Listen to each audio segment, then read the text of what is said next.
राधे राधे। जय श्री कृष्णा। श्रीमद् भागवत गीता का अध्याय नंबर 2 का जो बचा हुआ है उसको मैं आगे की तरफ बढ़ाते हुए पढ़ रहा हूँ। जो लोग इंद्रिय भोग तथा भौतिक ऐश्वर्य के प्रति अत्यधिक आसक्त होने से ऐसी वस्तुओं से मोहग्रस्त हो जाते हैं, उनके मनों में भगवान के प्रति भक्ति का दृढ़ निश्चय नहीं होता। समाधि का अर्थ है शिथिल मन। वैदिक शब्द कोश निरुक्ति के अनुसार जब मन आत्मा को समझने में शिथिल रहता है तो उसे समाधि कहते हैं।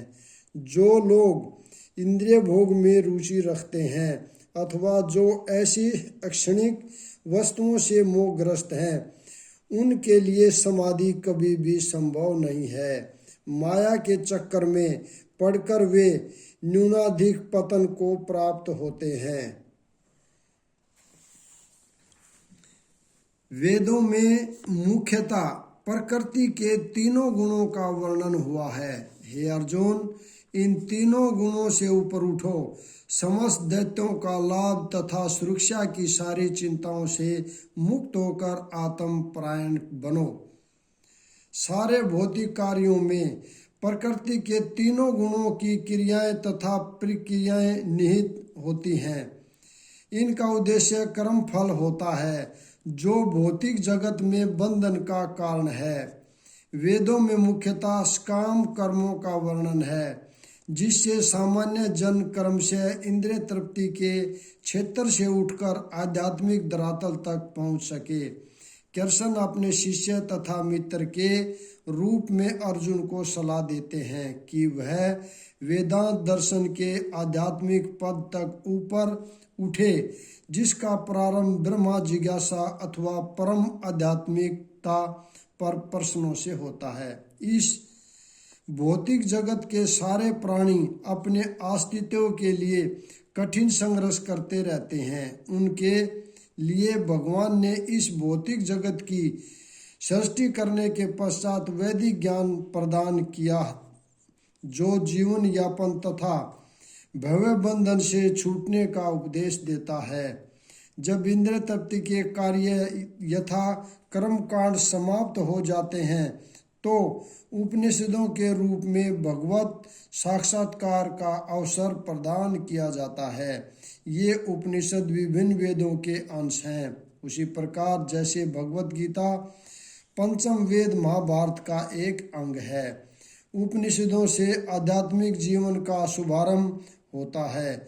जब तक भौतिक शरीर का अस्तित्व है तब तक भौतिक गुणों की प्रक्रियाएं होती रहती हैं। मनुष्य को चाहिए कि सुख दुख या शील ग्रीष्म जैसी दैत्यताओं को सहन करना सीखे और इस प्रकार हानि तथा लाभ की चिंता से मुक्त हो जाए।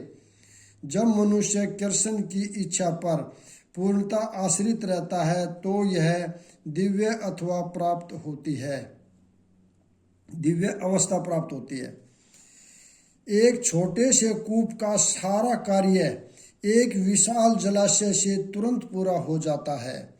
इसी प्रकार वेदों के आंतरिक तात्पर्य जानने वाले को उनके सारे प्रयोजन सिद्ध हो जाते हैं। वेदों के कर्मकांड विभाग में वर्णित अनुष्ठानों एवं यज्ञों का ध्येय आत्म साक्षात्कार के कर्मिक विकास को प्रोत्साहित करना है और आत्म साक्षात्कार का ध्येय भगवत गीता के 15वें अध्याय में इस प्रकार स्पष्ट किया गया है। वेद अध्ययन का ध्येय जगत के आदि कारण भगवान कृष्ण को जानना है। अतः आत्म साक्षात्कार का अर्थ है कृष्ण को तथा उनके साथ अपने शाश्वत संबंध को समझना। कृष्ण के साथ जीवों के संबंध का भी उल्लेख भगवत गीता के 15वें अध्याय में ही हुआ है। जीव आत्माएं भगवान के अंश स्वरूप हैं। अतः प्रत्येक जीव द्वारा कृष्ण भावनामृत को जागृत करना वैदिक ज्ञान की सर्वोच्च पूर्णावस्था है। श्रीमद् भागवत इसकी पुष्टि इस प्रकार हुई है।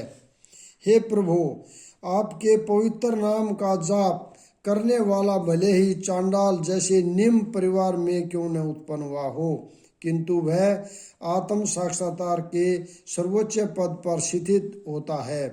ऐसा व्यक्ति अवश्य ही वैदिक अनुष्ठानों के अनुसार सारी तपस्याएं संपन्न किए होता है और अनेकानेक बार तीर्थ स्थानों में स्नान करके वेदों का अध्ययन किए होता है।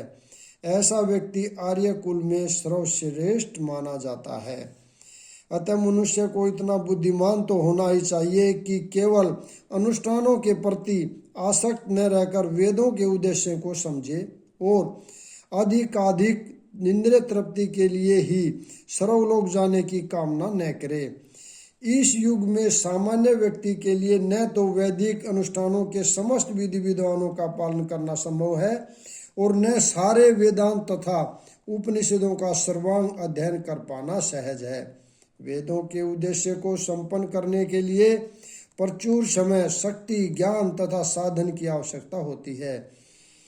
इस युग में ऐसा कर पाना संभव नहीं है, किंतु वैदिक संस्कृति का परम लक्ष्य भगवान नाम कीर्तन द्वारा प्राप्त हो जाता है, जिसकी संतुष्टि पतितात्माओं के उद्धारक भगवान चैतन्य द्वारा हुई है। जब चैतन्य से महान वैदिक पंडित प्रकाशानंद सरस्वती ने पूछा कि आप वेदांत दर्शन का अध्ययन न करके एक भावुक की भांति पवित्र नाम का कीर्तन क्यों करते हैं, तो उन्होंने उत्तर दिया कि मेरे गुरु ने मुझे बड़ा मूर्ख समझकर भगवान कृष्ण के नाम का कीर्तन करने की आज्ञा दी। अतः उन्होंने ऐसा ही किया और वे पागल की भांति भावनोन्मत्त हो गए। इस कलयुग में अधिकांश जनता मूर्ख है और वेदांत दर्शन समझ के पवित्र नाम का कीर्तन पाने के लिए पर्याप्त शिक्षित नहीं है। वेदांत दर्शन के परम उद्देश्य की पूर्ति भगवान के पवित्र नाम का कीर्तन करने से हो जाती है। वेदांत वैदिक ज्ञान का प्रकाष्ठा है और वेदांत दर्शन के प्रेरणता तथा ज्ञाता भगवान कृष्ण है। सबसे बड़ा वेदांती तो वह महात्मा है जो भगवान के पवित्र नाम का जप करने में आनंद लेता है। संपूर्ण वैदिक रहस्यवाद का यही चरम उद्देश्य है। यहाँ पर मैं अध्याय नंबर 2 को यहीं पर विराम देता हूँ। बाकी का बचा हुआ कल पढ़ेंगे। राधे राधे। जय श्री कृष्ण।